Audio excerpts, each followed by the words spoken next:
The three most common things men worry about. Three most common things.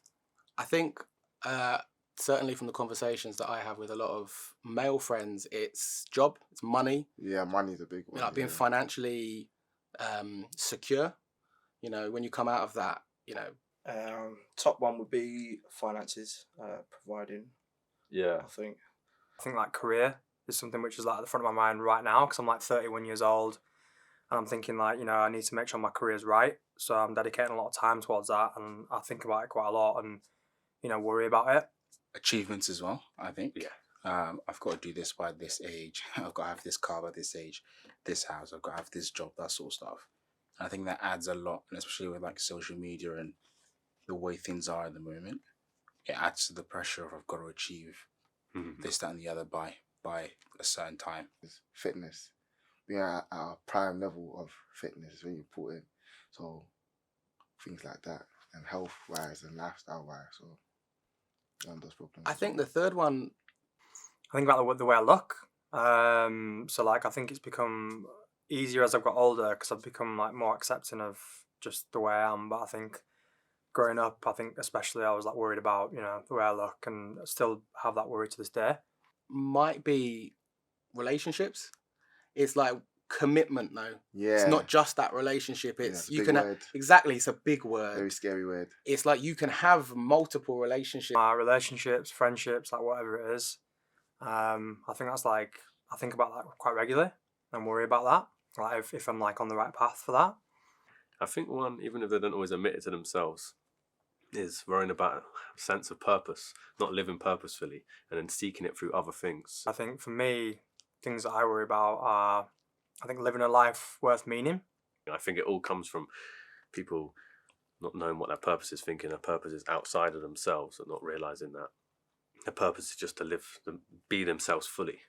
Yeah. And it leads to all these other little worries and insecurities. Do you feel like you may have to fit in? Yeah. Just so you can like maybe appease who you're around. Yeah, it's especially with tastes and like what people's opinions are. A pressure to fit in. So like in certain sports, from school, if you like football, you're this or you're that, or like certain types of things that men are supposed to like. What defines masculinity and what doesn't? I think as a man, we're sort of told to be that person and be kind of masculine, and you can lean on us if you need it, if you need to. Yeah. Like we'll worry about ourselves like kind of after. I've got to always be there for people. Yeah, but sometimes some people got to be there for them.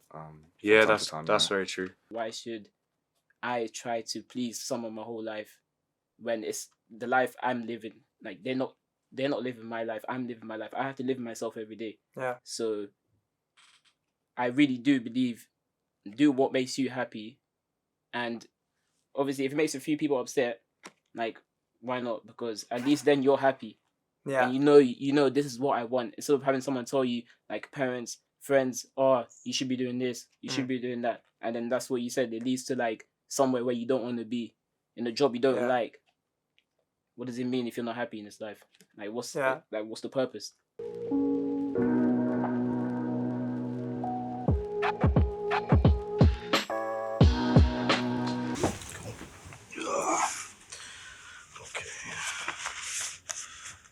Cool. Okay. What is your greatest fear?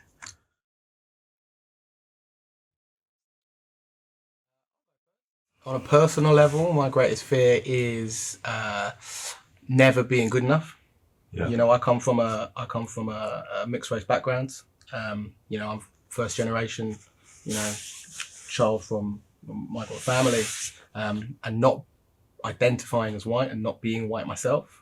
It's always about having to prove myself constantly in any situation, in any environment that I'm in.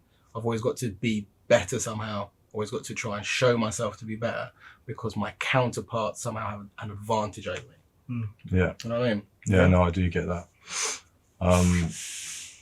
I think mine is also that I think I'm around a lot of very intelligent, successful people, and I feel I compare myself to others quite a lot.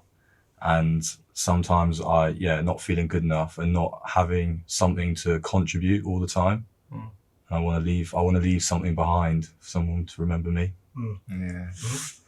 I mean, I don't really think that far ahead to think of my deepest fears. Like, I kind of like just block that kind of stuff out because I'm walking around every day thinking about my deepest fears. It doesn't really go with the flow of my life. But one thing that I am kind of, I want to say scared, but kind of like think about sometimes is like, I know how good I can be. And the fact that I may not ever reach that point is like, it's a bit daunting. I feel like I know I can be that good, but I just gotta tell myself and get out of what I'm doing now to reach that point. Yeah. So along the lines of what you guys are saying as well, but yeah, we're all destined for good thing kind of thing. So let's work towards it. Reach your potential. Yeah, literally. Yeah. For me, like when everything's all said and done, but I don't have regrets, like in terms of like maybe underachievement or thinking, oh, I can't, I should have done this, or I was in a certain place and thinking, oh, I could have done more in this situation, or just in like even when it comes to uni, just not doing like assignments and stuff, thinking, oh, I'll do it next day, and then it just comes to a point where like you're just cramming everything in and not doing it to the standard that you could do. For example,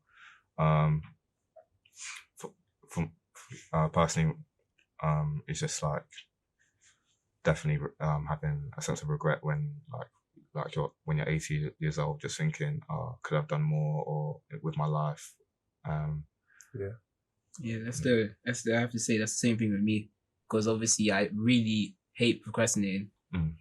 Oh, I'm gonna do this, I'm gonna do that, and then I don't end up doing it. And when the day comes, I'm just like, oh, now I'll just do it next day or something. And then all of that, I know it will build up to regret in the future, because me and Joe were talking about this before. Living a life without any regrets. Like you don't wanna regret anything. You want your life to be, oh, I did everything I wanted to do, and I lived with no regrets. Is it possible to live without regrets though? No, it's not. It's part of being human, in my opinion. When people say don't like regret anything, I mean sometimes for me that's a good mentality to have in a way, where you just don't, because I feel like sometimes it's when you look back at your past that can become a problem when you go forward. Like that's something personally I'm guilty of, is thinking of like sort of slating myself and having all these regrets, so it's impacting me in the present moment, kind of thing. I don't know if people can relate, but Yeah, I get what you're saying. Yeah, Like for me also, I think people are too scared to at times leave their comfort zone, because sometimes some people may want to, I need to leave this job if I want to pursue my dreams, but obviously you need to put food on the table, so how can I do both at the same time? Like I've spoken to people that want to, for example, get into fashion and stuff, but they can't do it because they need an income at the end of the day and they don't have time to do it. But like 5 years later, they'll be like, oh, I wish I just done it and just took the leap of faith, and thinking, what, like you'll never know if it would have succeeded if like you didn't do it or not. But it's just a what if, like what if I did like this? It's kind of like the fear of failure. Yeah. That's what holds you back, like from Definitely. it holds a lot of people back in their life from pursuing their dreams. It's just the fear of failure. Do you think the fear of failure makes you comfortable where you are? Like Yeah, I doing think you stuff? can. Greatest fear for me. If I'm totally honest, I think it would be ended up completely by myself. I think that's my biggest fear. I come from quite a unstable background, shall we say, and I've now built myself a family, but my fear is losing that and ended up on my own. I think that's my biggest thing. I always block it out, and that's never spoken. But if I'm honest with the question, that would be it for sure. Yeah. What's your motivation then? You know, you've said something that's actually quite, I presume, would be quite personal, so we're going to resonate with. But you've been honest enough to say it. Yeah. What's your drive to mean that you're putting something into place so that it doesn't happen? I make sure that I work for my family and that I put in everything I can, not only financially but emotionally, so that doesn't happen. You know. Is that difficult to give that emotion? Yeah, 100%. But it's hard, but it's rewarding. Yeah, 100%. Yeah. I feel like when it comes to men, sometimes like we're not the best with our emotions, but I feel like when you eventually do give in and start speaking about it and start showing it, it's not as bad as you think. Like, not more good comes from it than bad. So, yeah, we just start speaking what's on our mind and be more emotionally vulnerable. How do we give in? Yeah, that's a bit of a sticky one. Because we've been hardwired for so long to be told to be tough, to be strong, to be, you know, resilient somehow, to just, you know, have a pat on the back or something didn't go well. Just carry on. It's Brush it off. Yeah. Brush it off. But how can we give in?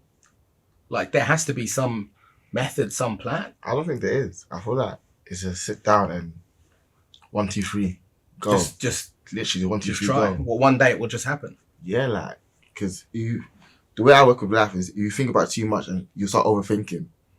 And when you start overthinking it, you're never going to do it. So you just go out, just take the jump, 1, 2, 3, boom. I think hope for the best. Yeah, I think building strong relationships so you can build trust with certain people and having those times and to sort of let out what you want and what you need, and having people that can give you good advice. I think strong relationships are definitely. Do you think age plays a factor?